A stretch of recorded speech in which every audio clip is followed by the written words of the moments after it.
के अंतर्गत उपधातु ये टॉपिक देख रहे थे। पिछले लेक्चर में हमने देखा था कि जितने भी धातु होते हैं उनकी उपधातु कौन से होते हैं, चरक संहिता, सुश्रुत संहिता, शार्ंगधर संहिता, अष्टावक्र, इसके अनुसार हमने देखा था। उसके बाद हमने ये देखा था कि उपधातु का ज्ञान जो होता है वो हमें लेना क्यों आवश्यक होता है। उसके बाद धातु व उपधातु में क्या फर्क होता है, क्या डिफरेंस होता है, और हमने उसके उपरांत जो दूसरा धातु होता है रक्त धातु, उसकी उपधातु को शुरुआत की थी। उसमें सबसे पहला है सिरा। सिरा की उत्पत्ति कैसे होती है, उसकी संख्या कितनी होती है, वो शरीर में कार्य किस प्रकार से करते हैं, उसके भिन्न भिन्न सिराओं की पहचान हम किस द्वारा करते हैं, उसके अंतर्गत अगर रक्त धातु में विकृति हुई तो क्या परिणाम होता है, वृद्धि और क्षय का, ये सब हमने देखा था। आज के लेक्चर में हम देखेंगे रक्त धातु का दूसरा उपधातु कंडरा, और उसके साथ हम देखेंगे कि मांस धातु की जो उपधातु होते हैं वसा तथा त्वचा। तो त्वचा तो एक बड़ा टॉपिक होता है, तो इसका वर्णन हम नेक्स्ट लेक्चर में करेंगे। इस लेक्चर में वसा को हम देख लेते हैं। तो सर्वप्रथम रक्त धातु का दूसरा उपधातु कंडरा।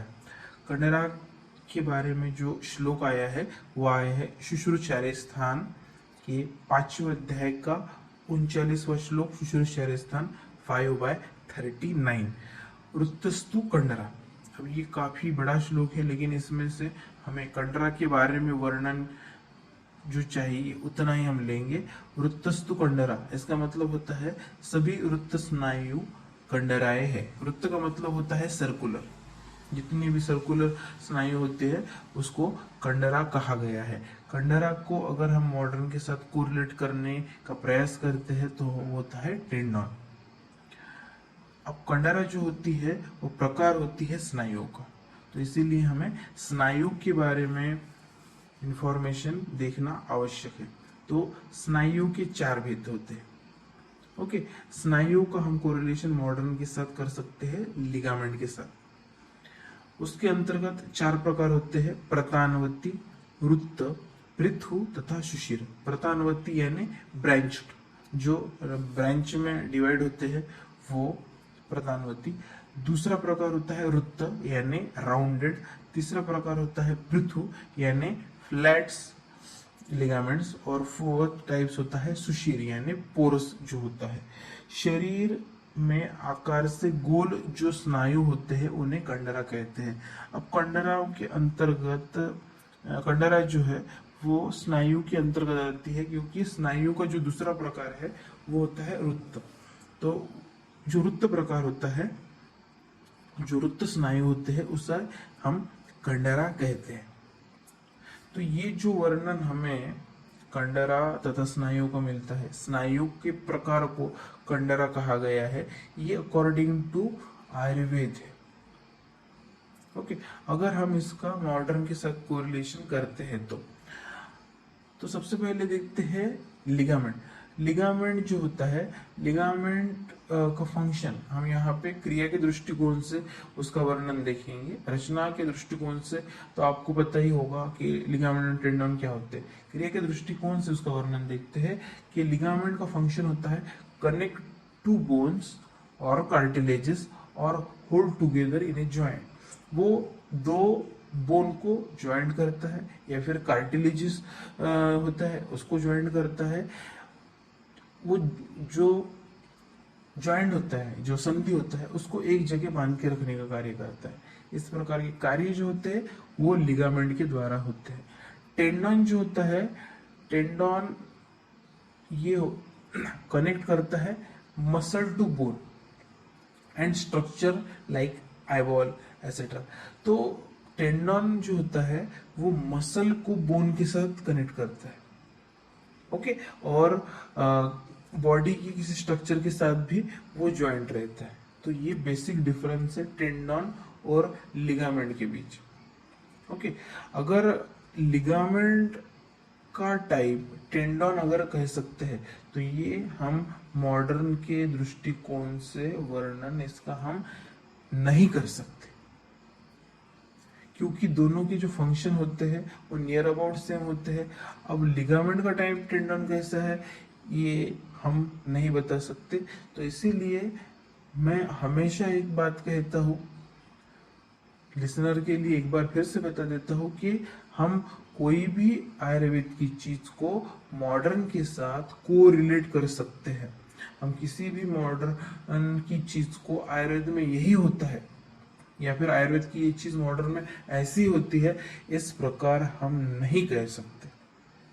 कोरिलेशन होता है, ऐसा हो सकता है, ऐसा ही कहा जाता है और ऐसा ही कहना चाहिए। जबकि शरीर के अंतर्गत रक्त धातु हम देख चुके हैं और मॉडर्न के अनुसार ब्लड होता है, तो रक्त धातु यानी ही ब्लड और ब्लड यानी ही रक्त, इस प्रकार से हम नहीं कर सकते, क्योंकि रक्त के बारे में जो भी हमें वर्णन मिलता है वो मॉडर्न के ब्लड के साथ सीधा कोरिलेट नहीं होता है। कुछ मात्रा में होता है और कुछ मात्राओं में नहीं होता है। इसीलिए हम आयुर्वेद की किसी भी चीज को मॉडर्न के साथ कोरिलेट करेंगे वो वैसे की वैसे हमें मॉडर्न मिलेगी, ऐसा नहीं होता है। उसके अंतर्गत ये एक महत्वपूर्ण उदाहरण है जो वैसे के वैसे हमें मॉडर्न में नहीं मिलता। लिगामेंट जो होती है बोन को, कार्टिलेजेंस को कनेक्ट करके जॉइंट को एक जगह रखती है, जबकि टेंडन जो होती है वो मसल के द्वारा बोन को अटैच रहती है या बॉडी के स्ट्रक्चर को अटैच रहती है। और लिगामेंट और टेंडन की जो ये रहती है, अगर हम एनाटॉमिकल पार्ट कहें तो वो अलग अलग रहती है, तो उसी से वो निर्मित हुआ है। ये हम मॉडर्न के द्वारा नहीं बता सकते। जबकि आयुर्वेद में हमें स्नायु के 4 प्रकार बताए गए, उसमें से एक प्रकार जो होता है वो कंडरा होता है। तो ये बात यहाँ पे याद रखना आवश्यक होता है और थ्रू आउट द आयुर्वेद समझने के लिए हमेशा ये बात रखनी आवश्यक है कि जितने भी आयुर्वेदिक पार्ट है हम वो मॉडर्न के साथ कोरिलेट कर सकते हैं या फिर मॉडर्न के पार्ट आयुर्वेद के साथ कोरिलेट कर सकते हैं, लेकिन यही वो होता है और वो वही ये होता है, ऐसा नहीं कह सकते, कहना नहीं चाहिए, ऐसा कहना गलत होता है। ये उसका एक बहुत अच्छा उदाहरण है। इसके बाद हम आगे देखते हैं। इसका वर्णन हमें शुश्रूषाचार्य स्थान में भी मिलता है। शुश्रूषाचार्य स्थान 529, ये डलहन टीका का रेफरेंस है। डलहन टीका शुश्रूषाचार्य स्थान 5वें अध्याय का 29वां श्लोक। महास्नायुस्तो कंडरा। डलन आचार्य ने आकारमान में बड़े स्नायुओं को कंडरा संज्ञा दी गई है। अकॉर्डिंग टू डलन आचार्य भी जो कंडरा होती है वो स्नायु का ही प्रकार होती है। ओके, और जो आकारमान में बड़ी स्नायु होती है उन्होंने उससे कंडरा कहा है। पृथु को वृत्त को कंडरा कहा है अकॉर्डिंग टू उसकी जो हमने टाइप्स देखे सुश्रुत संहिता उसके अनुसार। इन्होंने कहा है जो बड़े स्नायु होते हैं उसको इन्होंने कंडरा कहा है डलहन टीका के अनुसार। उसके बाद कंडराओं की संख्या। शरीर में कुल 16 कंडराएं होती है। ये आपके एमसीक्यू का पॉइंट हो जाता है कि शरीर में 16 कंडराएं हमें पाई जाती है। इसका रेफरेंस हमें मिलता है शुश्रूषाचार्य स्थान 5/11, शुश्रूषाचार्य स्थान के 5वें अध्याय का 11वां श्लोक, षोडशः कंडरा। ओके, 16 प्रकार की कंडराएं होती है। अब ये कहाँ पे होती है इसका वर्णन हम डलहन टीका के अनुसार देखेंगे। डलहन टीका शुश्रूषाचार्य स्थान 5/11, डलहन टीका शुश्रूषाचार्य स्थान 5वें अध्याय का 11वां श्लोक। तासाम चतुरस्थ पादयो तावदो हस्तग्रीवा पृष्ठस्टिविति हस्तयोश्च तत्रस्थः ग्रीवाया चतुरस्थः पृष्ठे चतुरस्थः। उनमें से मतलब जो 16 कंडराएं हैं वो उनमें से 4 कंडराएं पाँव में होती हैं, 4 हाथ में और 4 कंडराएं गर्दन व पृष्ठ प्रदेश में उपस्थित होती है। ओके, तो ये जो वर्णन हमें मिलता है वो इस प्रकार से मिलता है कि कंडराएं इस प्रकार से शरीर में रहती है। 4 कंडराएं पाँव में रहती है, 4 कंडराएं हाथ में रहती है और 4 कंडराएं जो होती है वो गर्दन और पृष्ठ प्रदेश में होती है। ओके, तो इस प्रकार से ये 16 कंडराएं होती है। ओके, तो गर्दन में 4 मिलेगी तथा पृष्ठ प्रदेश में 4 मिलेगी, ऐसे मिला के पूरी 16 कंडराएं, इसका वर्णन वो शरीर में कहा होती है, इस प्रकार से किया गया है। ओके, गर्दन का प्रदेश में यानी नेक का रीजन, यानी पृष्ठ प्रदेश का मतलब बैक का रीजन, यहाँ पे 4-4 कंडराएं होती है। अब कंडराओं की गर्भावस्था में उत्पत्ति, कंडराओं की गर्भावस्था में किस प्रकार से उत्पत्ति होती है, इससे संबंधित जो श्लोक था, ये श्लोक हमने पिछले लेक्चर में ही देखा था।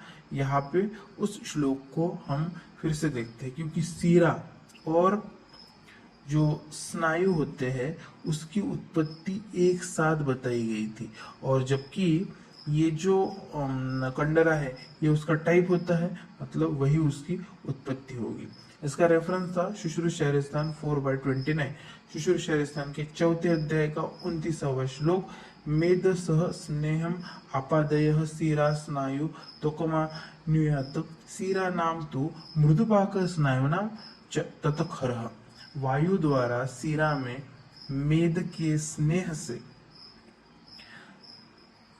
स्नायु के रूप में परिवर्तित हो जाते हैं।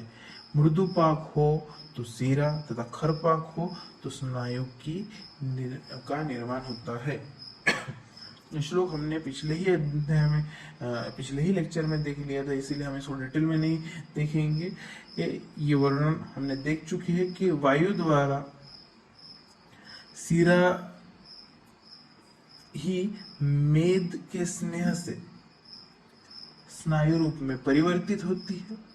अगर उसका मृदुपाक हुआ तो सीरा की उत्पत्ति होती है, और खरपाक हुआ तो वहां पे स्नायु की उत्पत्ति होती है। और कंडरा ये स्नायु का ही प्रकार होता है, इसका मतलब ये कंडरा की गर्भावस्था में होने वाली उत्पत्ति का वर्णन होता है। उसके बाद हम देखेंगे कंडराओं का कार्य। कंडराओं के कार्य के बारे में कोई श्लोक नहीं है, उसकी इंफॉर्मेशन हम उसके जो वर्णन मिलता है उसी से लगा सकते हैं। कंडराओं के कारण पृष्ठ प्रदेश, ग्रीवा प्रदेश तथा हस्त व पाद में स्थित अस्थि, संधि इत्यादि शरीर अवयव यानी शरीर घटक एक दूसरे से पक्के बांध दिए जाते हैं।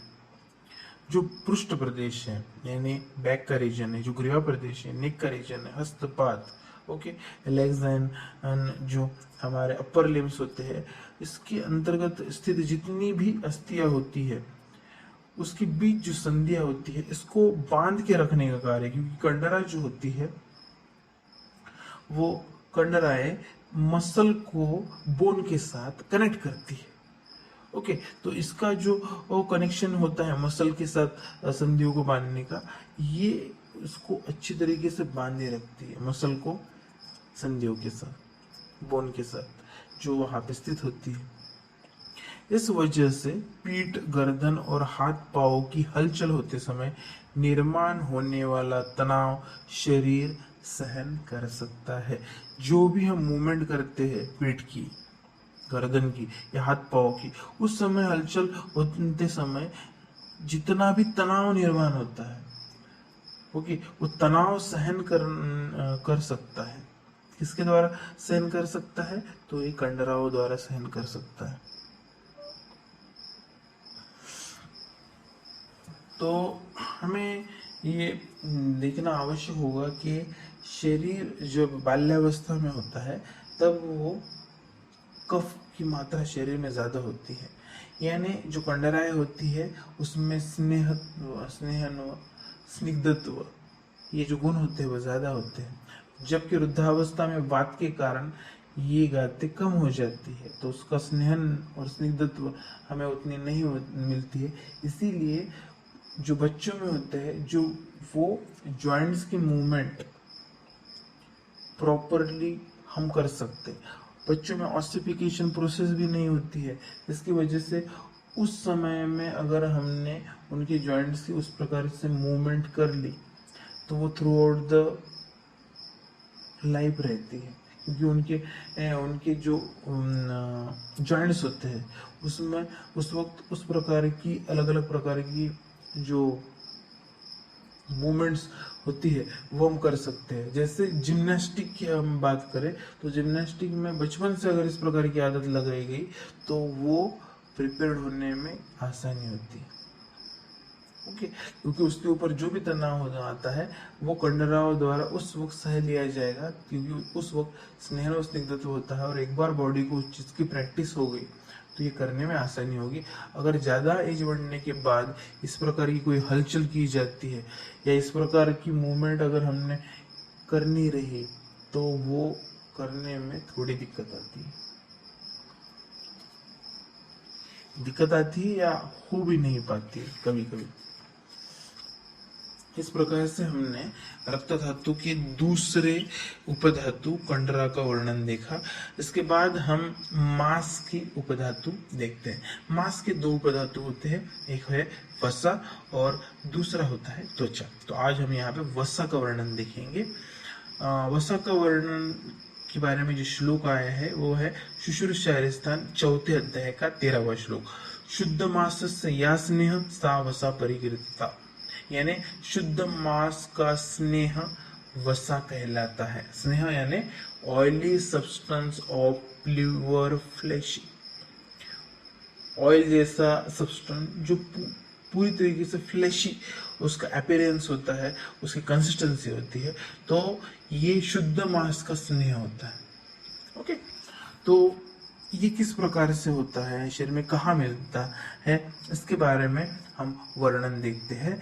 वसा क्या है, इस बारे में विविध संदर्भ ग्रंथों में उपलब्ध है। अलग अलग प्रकार के ग्रंथों में वसा के बारे में अलग अलग प्रकार का हमें वर्णन मिलता है। उसको कलेक्टिवली हम यहाँ पे सार समरी देखने की कोशिश करते हैं। मेद धातु, वपा, वसा, यह तीन शब्द परस्पर पर्यायी शब्द के रूप में इस्तेमाल किए जाते हैं। ओके, मेद धातु, वपा तथा वसा ये पर्यायी शब्द के रूप में इस्तेमाल किए जा सकते हैं, परंतु मेद धातु यह शरीर में स्थित सप्त धातु में से एक है। उदर की ऊपरी आवरण को वपा या फिर वपावहन यानी पेरिटोनियल मेम्ब्रेन कहते हैं और मांस धातु के स्नेह भाग को वसा कहते हैं। तो यहाँ पे जो मेद धातु है वपा और वसा, इनको पर्याय रूप में नॉर्मल यूज किया जाता है, लेकिन यहाँ पे स्पेसिफिकली बताया गया है कि ये अलग अलग होते हैं, वो एक ही नहीं होते हैं। उनका अपीयरेंस, उनके गुण ये सेम होने के कारण उसको पर्याय के रूप में भले ही यूज किया जाता है, लेकिन ये तीनों चीज अलग अलग होती है। सप्त धातु के अंतर्गत चौथे नंबर का जो धातु होता है वो मेद धातु होता है। उसके बारे में डिटेल वर्णन हम देख चुके हैं। उसके बाद उदर की ऊपरी आवरण को वपा या फिर वपावन कहते हैं। वपावन के बारे में हमने जो मेद धातु का ये होता है उगम स्थान होता है। ओके, वेद महानम स्रोतस, ओके, स्रोतस का मूल स्थान वेद महानम स्रोतसम मेदो रुक्कु मूलम वपावनम च, ऐसा कहा गया है। तो रुक्क और वपावन, वपावन का मतलब होता है पेरिटोनियल मेम्ब्रेन। ओके, तो ये मेद के स्रोतस का भी मूल स्थान होता है, वो होता है वपावन। और फिर वसा क्या होता है, तो मांस का जो स्नेह भाग होता है उसको वसा कहते हैं। ओके, तो शरीर में स्थित मांस धातु को और उदर आदि शरीर प्रदेश में आच्छादित करने वाले स्नेहांश को वसा कहते हैं। तो शरीर में जो मांस धातु होता है तो उस मांस धातु को और उदर आदि प्रदेश में मांस धातु के सार अंश को यानी शरीर में स्थित मांस धातु को यानी उसके सार अंश को और उदर आदि प्रदेश को आच्छादित करने वाले स्नेहांश यानी वपा वगैरह जो है उसको वसा कहते हैं। अब यहाँ वसा के बारे में एक वर्णन जो चिकित्सा के दृष्टिकोण से आता है वो देखते हैं कि हमें आयुर्वेद में जो 4 स्नेह कहे जाते हैं, जो शरीर के स्नेहन के लिए उपयोगी ये आता है, अष्टांग हृदय में उसका वर्णन है। जो 4 स्नेह होते हैं, महास्नेह जिसे कहा जाता है, वो होता है घृत, तैल, वसा, मज्जा। घृत, तेल, वसा, मज्जा, इनका उल्लेख आयुर्वेद के अनुसार महास्नेह ऐसा किया जाता है। तो घृत आपको पता है, तेल आपको पता है, मज्जा धातु भी आप देख चुके हैं, वसा जो होता है वो भी इसी प्रकार से जिस भी प्राणी का यूज करना होता है वो उसके शरीर से निकाल कर हम चिकित्सा के लिए यूज करते हैं। तो घृत, तेल और वसा, मज्जा ये 4 महास्नेह होते हैं जो चिकित्सा के लिए काफी कारगर होते हैं। अब वसा के गुण स्निग्ध व गुरु, स्निग्ध व गुरु ये उसके मुख्य गुण होते हैं। वसा का जो कॉन्स्टिट्यूशन होता है वो लगभग कफ के समान होता है। तो कफ के जो जितने भी गुण होते हैं वो वसा के लिए लगेंगे, लेकिन उसके मुख्य जो गुण होते हैं वो स्निग्ध व गुरु होते हैं। वसा का जो प्रमाण बताया गया है अंजलि प्रमाण के अनुसार वो 3 अंजलि। ओके, अंजलि प्रमाण में जो उसका प्रमाण बताया गया है वो 3 अंजलि है। अब हम देखते हैं वसा के कार्य। तो वसा के मुख्य 2 ही कार्य होते हैं जिसका वर्णन हम यहाँ पे देखते हैं।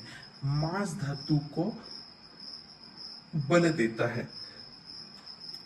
तो मांस धातु का जो स्नेहांश होता है वो वसा होता है और वो मांस के ही गुण का होता है, स्निग्ध गुरुत्व होता है।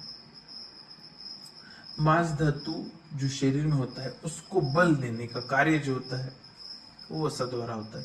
वो किस प्रकार से होता है वो पॉइंट नंबर 2 में बताया है कि मांस धातु का स्नेहन कर मांस धातु की हलचल होते समय उनमें घर्षण होने न देना। शरीर के अंतर्गत जो भी हलचल होती है उस हलचल के वक्त 2 मसल के बीच घर्षण होता है और ये घर्षण होने के कारण वहां पे उसमें वात की वृद्धि होती है। उस वात की वृद्धि को कम करने के लिए स्नेहांश का होना आवश्यक होता है और वो स्नेहांश जो होता है वो वसा होता है। तो इसी प्रकार मांस धातु का स्नेहन करके उसके हलचल के समय जो भी उसमें घर्षण होता है, मसल के बीच जो भी घर्षण होता है वो होने न देना। ओके, जिस प्रकार से कोई व्हीकल होता है उसमें हम ऑयल डालते हैं, कोई बेरिंग होता है उसमें हम लुब्रिकेशन डालते हैं, इसलिए डाला जाता है कि उसके बीच में घर्षण ना हो।